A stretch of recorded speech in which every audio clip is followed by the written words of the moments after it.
Hey there. I'm going to talk about some strange and interesting inventions from Southeast Asia. Today we're going to start off with a bang with pyrotechnics and artillery. We're going to discuss some really hot inventions, like the fire piston, which you can see over there on the right, which has been used in Southeast Asia for centuries instead of matches. There was also the lantaka, the chetbong, various types of naval artillery. These are often tied to the military history of Southeast Asia, in particular the Majapahit Empire of the 13th through the 16th century. Now, I'm only going to cover these very briefly, but this is just meant to give you a view of some of the very unique and interesting inventions of Southeast Asia. So, to work from a very hot invention, the fire piston is a many century old invention that's essentially just taking a tube. Modern ones use plastic or metal, older ones even use wood, and compressing the air inside of it to create adiabatic combustion.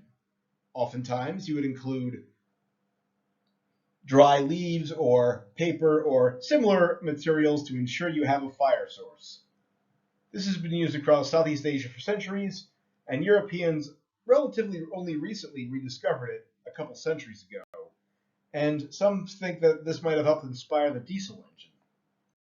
Now, the Luthong is basically applying the fire piston to launch a small, low-weight projectile, often a seed, a roll of paper, or something similar.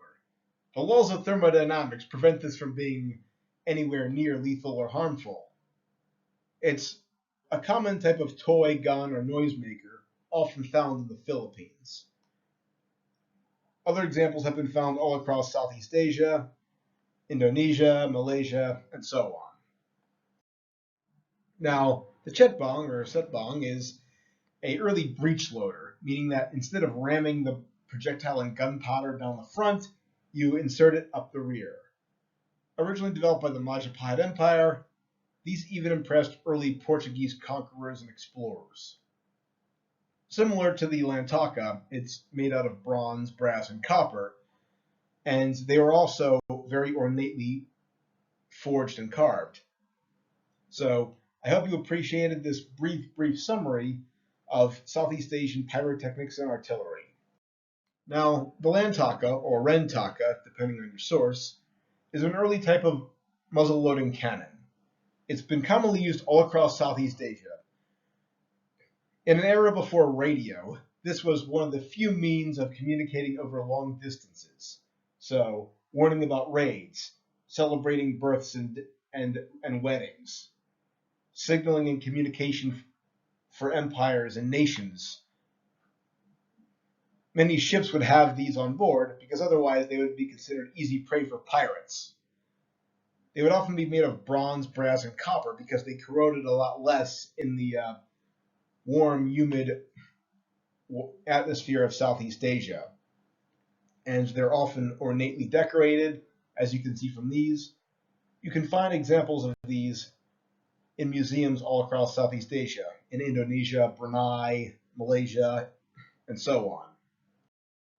Just imagine an ancient warrior from the Majapahit Empire or one of their regional enemies holding a huge cannon like this as they march through the jungle looking for their foe. Needless to say, these antiques are very valuable.